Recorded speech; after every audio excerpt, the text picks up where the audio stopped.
हृदयाला छिद्र आहे तिच्या. 14 महिने झालेत तिला आता.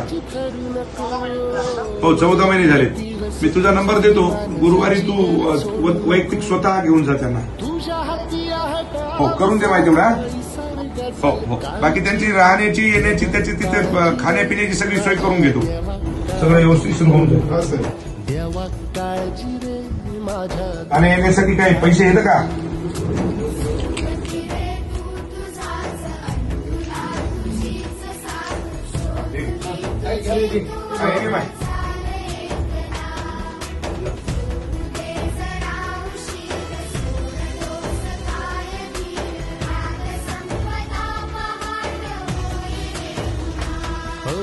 देवा काळजी रे माझ्या देवा काळजी रे, देवा काळजी रे.